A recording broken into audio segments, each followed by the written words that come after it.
Oke, kembali lagi bersama channel Master Marine. Ya, kami beritahukan kembali channel ini mengajak Anda berbagi pengalaman ya tentang dunia maritim, tentang berita pelaut, tentang kuliner, tentang traveling dan lain-lain ya. Kita akan membahas sebuah cerita di mana penemu benua Amerika ya.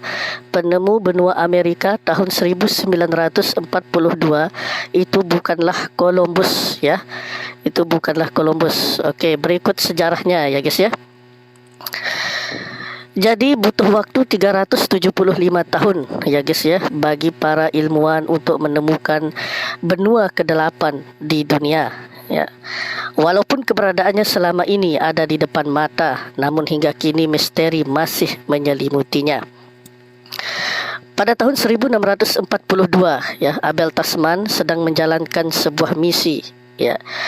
Abel Tasman itu guys adalah pelaut Belanda yang berpengalaman ya, yang memiliki banyak sekali pengalaman ya, di mana ciri-cirinya itu guys berjenggot lebat ya. Tetapi di dalam perjalanannya Abel Tasman ini suka mabuk-mabukan ya, dan menampar ABK-ABK yang nakal atau ABK-ABK yang kurang ajar ya, tegas lah istilahnya ya. Dia ini tegas, Abel Tasman ini ya. Jadi Tasman ini sangat yakin tentang ada keberadaan sebuah benua besar di belahan bumi bagian selatan ya, dimana karena keyakinannya itu ya guys ya, dia bertekad untuk menemukannya ya, Jadi pada saat itu sebagian besar dari dunia ini guys masih sangat misterius ya bagi orang-orang Eropa. Namun mereka memiliki keyakinan tak tergoyahkan bahwa ada daratan luas di sana yang sebelumnya dinamai Terra Australis ya, yang mengimbangi benua mereka di bagian utara bumi ya. Jadi bukan Columbus ya guys ya, tapi Abel Tasman. Nah, keteguhan daripada Abel Tasman ini guys ya, pada zaman Romawi kuno ya, dia bertekad untuk menguji daripada keyakinannya tersebut ya. Maka pada tahun 14 Agustus 1642 ya, Tasman ini mengawali perjalanannya ya dari markas di perusahaannya di Batavia yang kini merupakan Jakarta, Indonesia, dengan 2 kapal mereka menuju ke barat, lalu ke selatan, lalu ke timur, sampai mereka berakhir di Pulau Selatan Selandia Baru ya. Pertemuan pertamanya dengan suku lokal Mori tak berjalan dengan baik ya. Pada hari kedua, beberapa orang mendayung kano dan menabrak kapal kecil yang bertugas menyampaikan pesan di antara kedua kapal Belanda. Ya. Bentrokan ini menyebabkan 4 orang tewas. Ya, setelah itu pasukan Eropa menembakkan meriam ke 11 kano Mori lainnya yang tak jelas apa yang terjadi pada mereka ya. Dan itulah akhir misi daripada Tasman ya, dan dengan sedikit seram-seramnya ya, kemudian dia menamai lokasi tersebut dengan Teluk Mordenares atau Teluk Pembunuh ya. Setelah itu Abel Tasman dan rekan-rekannya ya guys ya, mereka berlayar pulang ya, mereka kembali pulang dan dia tidak pernah menginjakkan kakinya di daratan yang penuh dengan keseraman tadi ya. Meskipun Tasman yakin bahwa ia telah menemukan benua besar di selatan itu, ternyata kenyataannya tak seindah yang diangankannya ya guys ya. Dia tak pernah kembali ke sana. Pada masa itu keberadaan Australia sudah diketahui, tapi orang-orang Eropa mengira itu bukanlah benua legendaris yang mereka cari. Belakangan saat mereka berubah pikiran ya, mereka menamainya dengan Australia yang diambil dari Terra Australis ya. Tanpa disadari, Tasman ini selama ini dia benar memang ada sebuah benua yang hilang. Pada tahun 2017 sekelompok ahli geologi ya menjadi tajuk berita utama ketika mereka mengumumkan penemuan Zealandia dalam bahasa Mori ya, sebuah benua dengan luas 1890 juta mil persegi ya, yang berarti 6 kali lebih besar daripada Madagaskar. Ensiklopedia Peta dan Mesin Telusur Dunia bersikukuh hanya ada 7 benua selama ini. Namun, tim tersebut dengan yakin memberitahu dunia bahawa fakta itu salah. Ya. Ada 8 benua dan benua yang baru ditemukan ini memecahkan banyak rekor sebagai benua yang terkecil, tertipis dan termuda di dunia. Dipercaya 94% bagiannya terbenam di bawah laut dengan sejumlah pulau seperti Selandia Baru yang menjorok keluar dari kedalaman samudera. Benua ini tersembunyi di depan mata kita selama ini. Andi Tullah mengatakan ini adalah contoh bagaimana sesuatu yang sangat jelas membutuhkan waktu lama untuk terungkap, yang merupakan bagian dari tim yang menemukan Selandia Baru, ya. Tapi ini baru permulaan, ya guys ya. 4 tahun berlalu dan benua itu masih diselimuti teka-teki. Rahasianya terjaga dengan ketat 2 km di bawah permukaan laut. Bagaimana ia terbentuk, apa yang dulu hidup di sana dan sudah berapa lama ia berada di bawah laut, ya. Penemuan yang melelahkan. Faktanya Zealandia memang selalu sulit dipelajari. Lebih dari seabad setelah Tasman menemukan Selandia Baru pada tahun 1642, pembuat peta asal Inggris James Cook dikirim dalam perjalanan ilmiah untuk menjelajah belahan bumi selatan.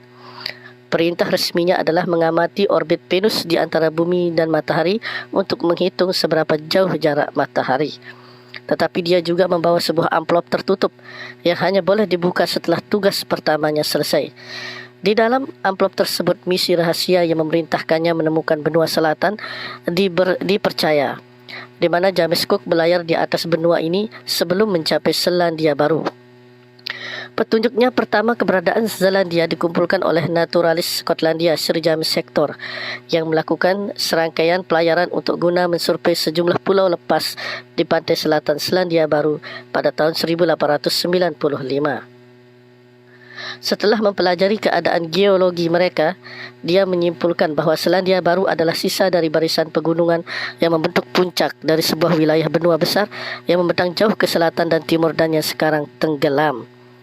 Terlepas dari terobosan awal ini, pengetahuan tentang keberadaan Zealandia masih tidak jelas dan sangat sedikit kemajuannya yang terjadi hingga 1960-an. Kata Nick, ahli geologi, semua terjadi dengan lambat di bidang ini. Kemudian pada tahun 1960-an, para ahli geologi akhirnya menyepakati definisi benua secara garis besar. Wilayah geologi dengan ketinggian terdiri dari berbagai macam batuan dan kerak yang tebal. Benua juga harus besar. Tidak bisa bila ukurannya kecil, kata Mortimer. Ini memberi batasan-batasan untuk para ahli geologi. Jika mereka bisa mengumpulkan semua bukti, mereka bisa membuktikan bahawa benua ke-8 adalah nyata. Namun misi itu terhenti menemukan benua adalah misi yang sulit dan mahal. Dan Mortimer menekankan bahawa penemuan ini tidaklah mendesak. Lalu pada tahun 1995, ahli geofisika Amerika Bruce kembali menggambarkan wilayah tersebut dan menyarankan untuk menyebutnya Zealandia. Dari sana, Tullah menyebutkan penemuan ini sebagai kurva eksponensial. Di waktu bersamaan, Konvensi Perserikatan Bangsa-Bangsa tentang Hukum Laut mulai berlaku dan pada akhirnya memberikan motivasi serius untuk menemukan benua tersebut. Konvensi itu menyatakan bahawa negara-negara dapat memperluas wilayah hukum mereka di luar zona ekonomi eksklusif yang mencapai 200 mil laut dari garis pantai untuk mengklaim landas kontinen yang diperpanjang dengan semua kekayaan mineral dan minyak yang terkandung di dalamnya. Jika Selandia Baru dapat membuktikan bahawa ia adalah bagian dari benua yang lebih besar, maka negara ini dapat meningkatkan wilayahnya sebesar 6 kali lipat. Tiba-tiba ada banyak dana untuk perjalanan dan survei ke wilayah tersebut dan bukti-bukti yang dikumpulkan beransur-ansur bertambah dengan setiap sampel batu yang dikumpulkan. Keberadaan Zealandia semakin terkuak.